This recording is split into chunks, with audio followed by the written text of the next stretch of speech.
Hello, everyone, and welcome back to another Chamber podcast. So, today we have one of our board members with us, Tim Thornell from Cheyenne Regional Medical Center. So, welcome, Tim. Thanks for So, having me. so just to get started, you're not originally from Cheyenne. So, how did you end up in Cheyenne? What's been your path in life?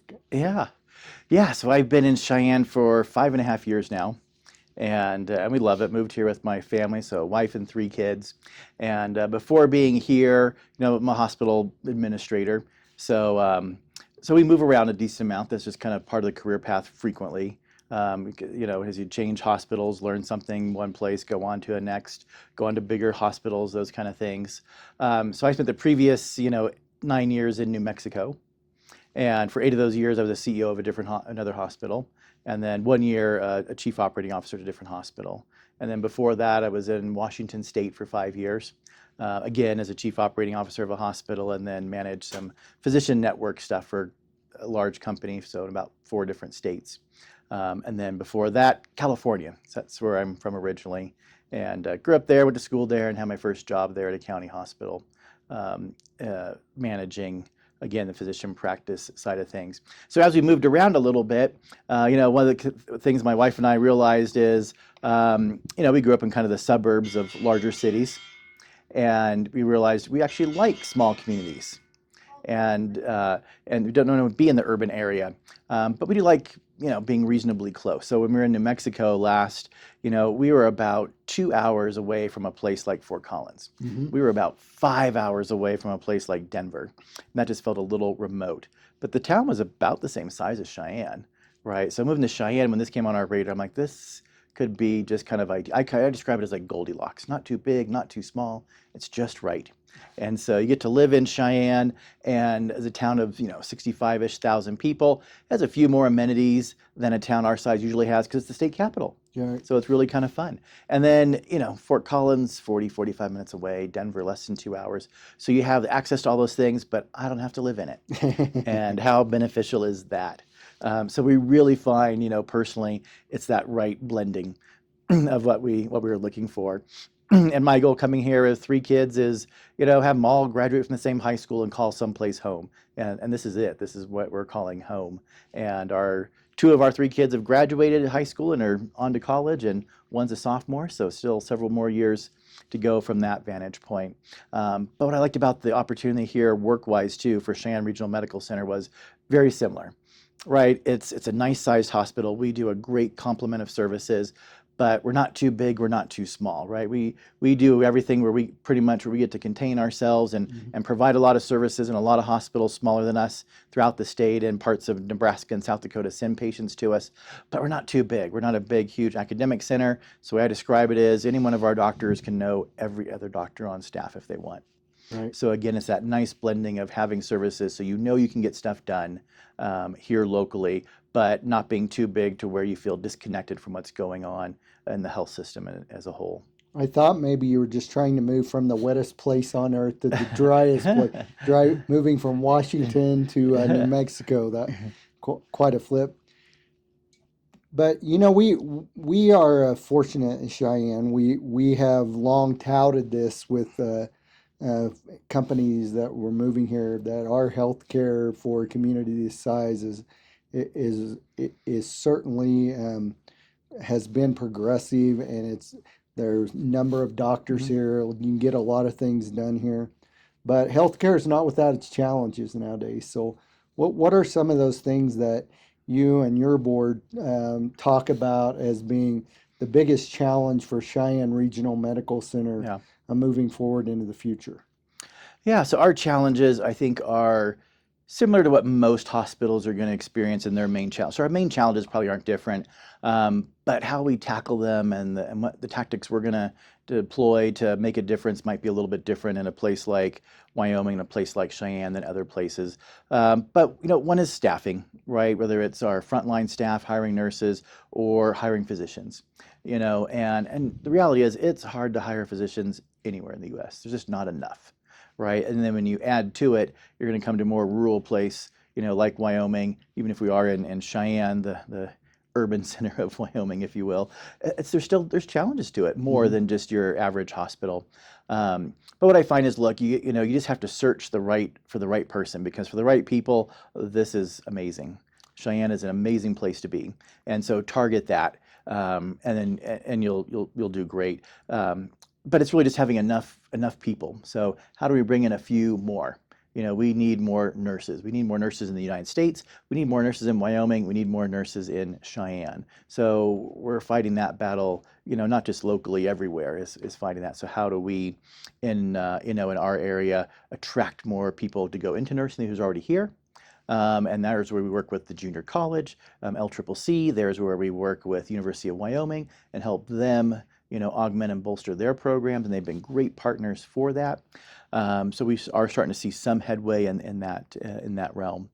And on the physician side, you know, we have the WWAMI program, which is a program, a consortium of states, Wyoming obviously one of them, but in conjunction with Washington State and their medical school, you know, so students are very much incentivized to come back to Wyoming and practice.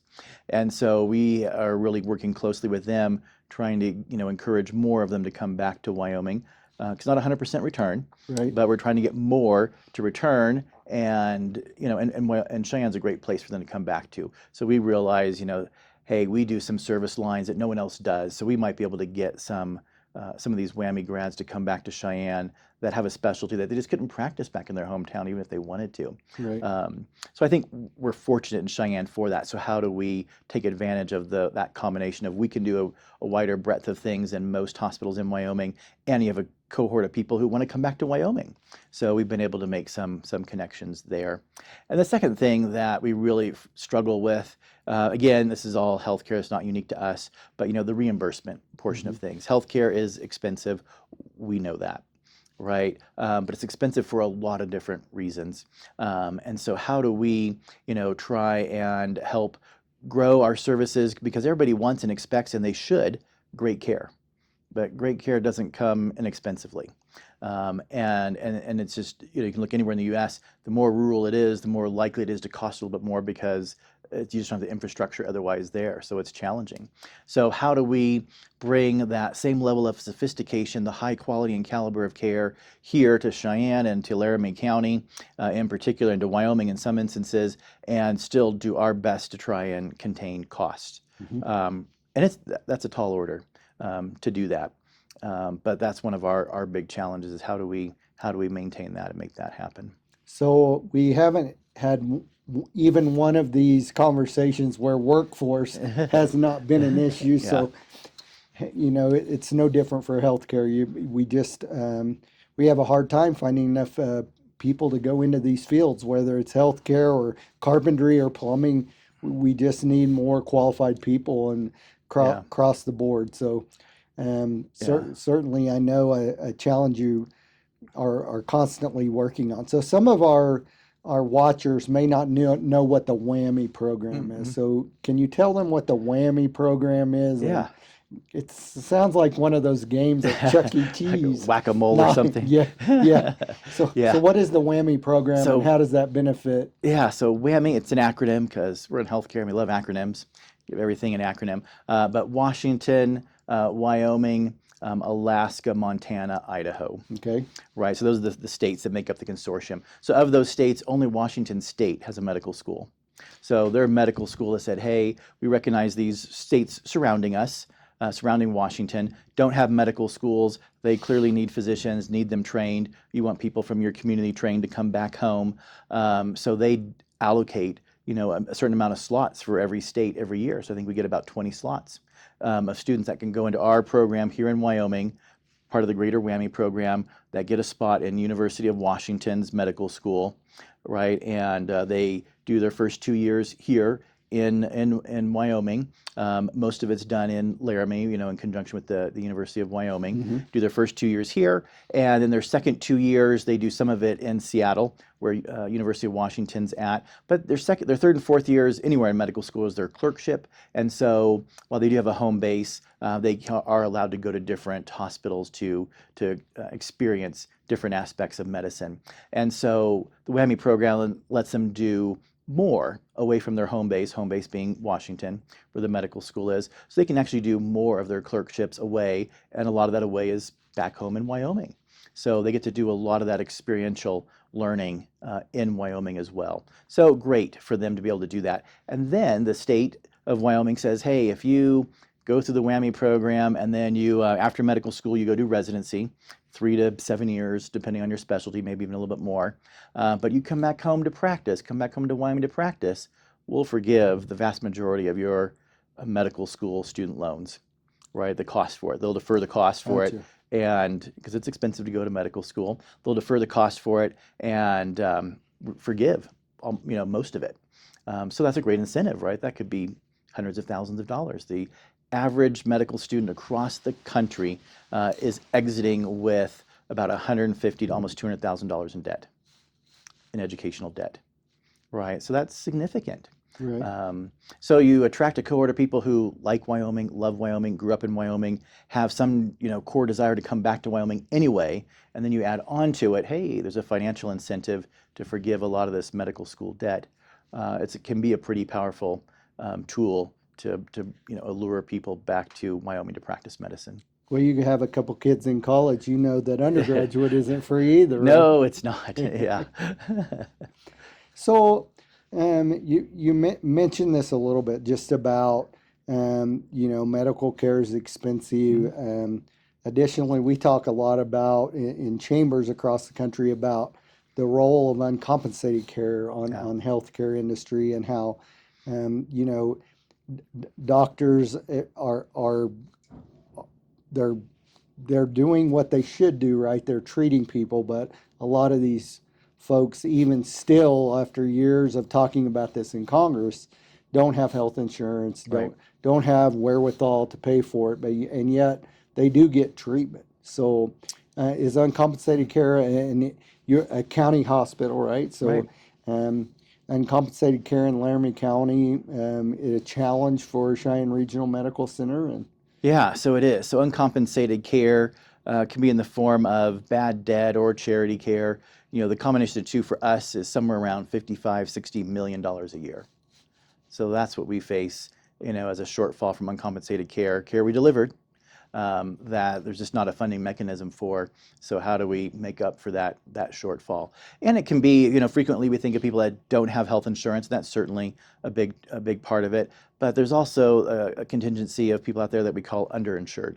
So what Okay. does that mean, right? They have insurance in some form, but it's not enough to cover their bills. Gotcha. Underinsurance could come in the form of, hey, I have a high deductible plan, right? So which means I have to pay the first $10,000, for example. The number can be anything. It can be 5,000, 6,000. Right. But just pick on $10,000. Every single penny, everything I do, going to see the doctor, getting a prescription, the first 10,000 out of my pocket, that's tough, So again, if you have a year where maybe you only spend $300 in healthcare, okay. But if you have a year where you spend 3,000, 4,000, health insurance, you have it technically, but it didn't kick in and help you. Right. Right. So it's tough. You feel like you're uninsured at that point in time. Or maybe it covers a broad variety of things and can cover more towards the first dollar, but it doesn't cover that much, right? Your insurance only covers half. So you're still going to pay half of everything on these bills. And if you have something extraordinary happen, end up in the hospital, have to have surgery unexpectedly, that's easily could be $10,000. Your responsibility, even if they're paying first dollar, is half of that, $5,000. Right. It's a lot. So that's the challenge. It comes at us in different facets. So it's not just one problem that we got to try and solve. There's lots of different problems that lead up to this uninsured, underinsured, uncompensated care that, again, collectively we as a community have to figure out a way to make it work. Right. So, we have a lot of employers who want to take care of their staff members, who want to be competitive. They want to offer health care, but I think, they've been concerned as prices have gone up, and it hasn't just been health care, right? You guys are not immune to the rest of the world, as inflation has really kicked in over the last few years. So certainly it's impacted the cost of healthcare, or impacted your budget. So the way that a family, what money they have to spend on healthcare is it's strangled, right? So, well, we appreciate on our behalf the best job you can do to keep those costs down, and that's really cool about bringing the kids back to Wyoming, right? I think we have a Yeah. lot of employers looking to try to figure that out, how they can bring kids who are used to this more rural environment and appreciate it and offer them the opportunity. A lot of them don't seem to even realize some of the jobs that are in our community. So kudos for that. That's all good stuff about working to bring those kids back. And are you able to be competitive as far as wages go with nurses and CNAs or Yeah. even doctors compared to some of your competitive markets around, or how does that Yeah. figure out? So we've realized, look, we have to be competitive on the pay side of things. And I will say, several years ago, as we looked at what's our cohort that we're looking at to compare ourselves against for pay, we frequently looked at Wyoming as a state.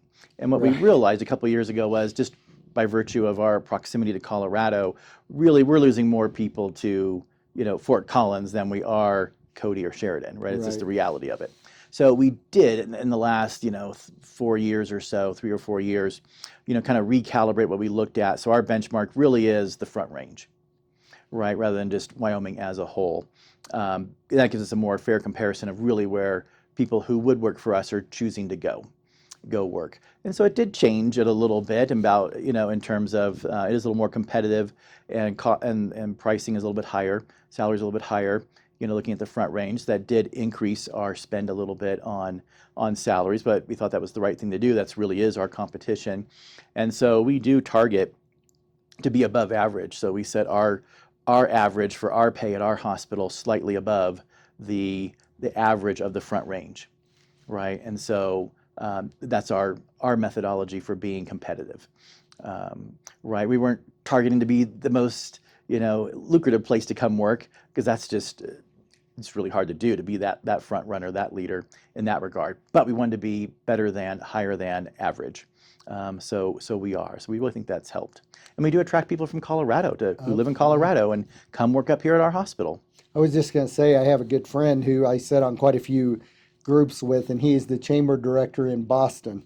Um, and he is a multi-generational Boston guy, so he has the Boston, uh, twang to his voice. But it's interesting that even in Boston, a place of that much wealth and medical school on every corner, it Right. seems like in Boston, they also have trouble getting enough healthcare folks to work. It seems like a big advantage in that we can do in Wyoming is that we do have good relationships with certainly UW. You talked about the Mhm. WWAMI program, but LCCC is a pretty good pipeline for you as well, right? It really is, yeah. So we work a lot with LCCC. They have a nursing program. Okay. They have other programs that we tap into for healthcare. We are helping them launch a respiratory therapy program. So just a need, for that, not just for us, but for across the state for more respiratory therapists. So we helped with some seed money that they got to then match some matching grant funds for,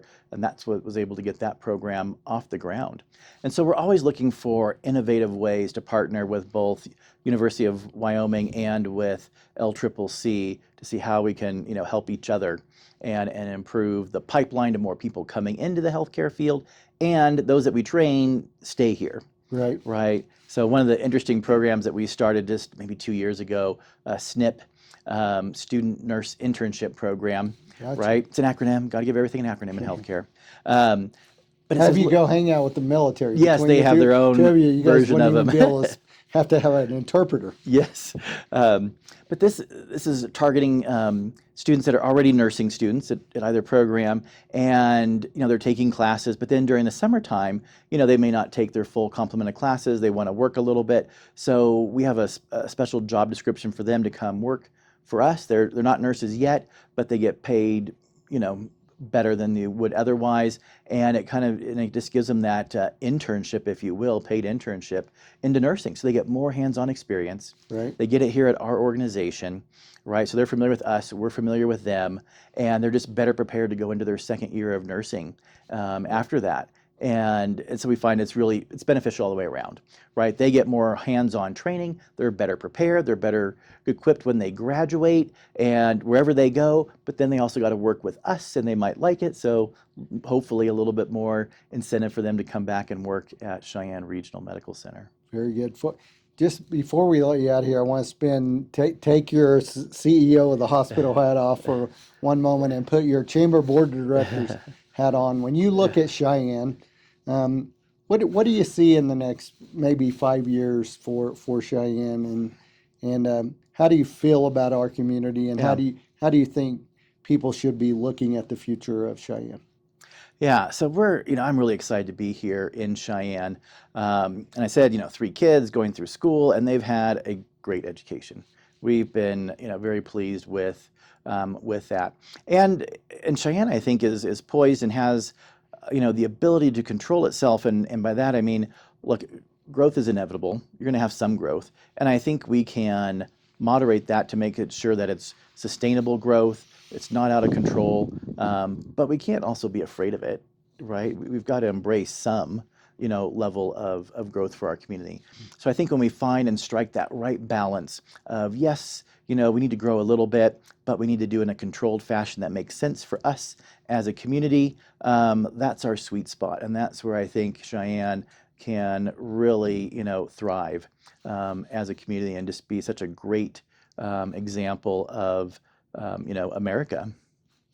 So I think that's something that has been more and more of Cheyenne's concern, right? We have tremendous growth up the Front Range, and I hear it all the time. Well, we don't want to be like Colorado. Well, so depends. Some things, we really like Right. when we look down the Front Range and say, hey, it would be neat to have that here. So I think the controlled growth is the answer to that, right? Right. Because we all want to be a big enough community to have access to health care, opportunities for our children, good jobs for our kids that go to college. And that takes some size and some synergy, right? So managing how that turns out for us is very important. So just kind of for the last question, if you were to look out 10 years, what would you say is the most important thing for Cheyenne to look out for?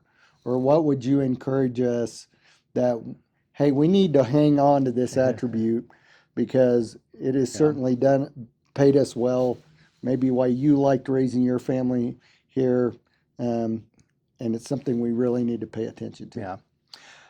Well, again, I think it's always found in balance, right? So I do like the notion. Look, here in Wyoming, we are not overly fond of regulations and over-regulating, right? And I've again lived in some states that had a different approach, and you can see that impact.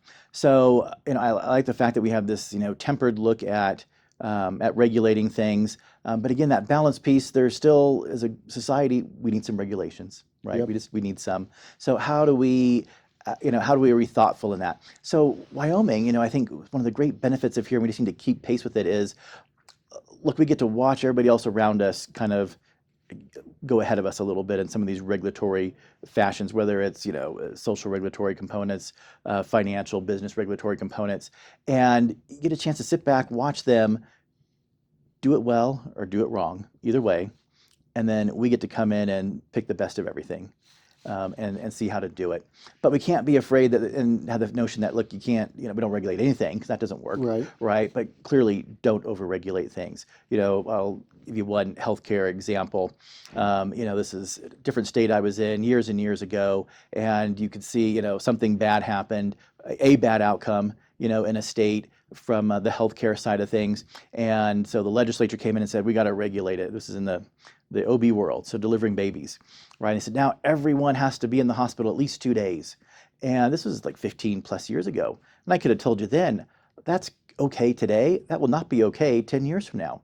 medicine keeps progressing. We put a law in the books that's going to strangle us in the future. It just is. And the reality in healthcare, I believe, is look, we make mistakes like anybody else, but we do a pretty good job self-regulating, right? If we make a mistake, we're going to correct it because we're not going to let bad things happen again Right. and again, right? So I think they were too eager to overregulate, jump the gun, and now they're still stuck with a law that's archaic in this fashion. So again, that's the challenge, right? That balance. Don't be afraid to do some regulation, but don't overregulate. And in Wyoming, we get the opportunity to kind of watch others do that and learn from all of them and take the best of the best.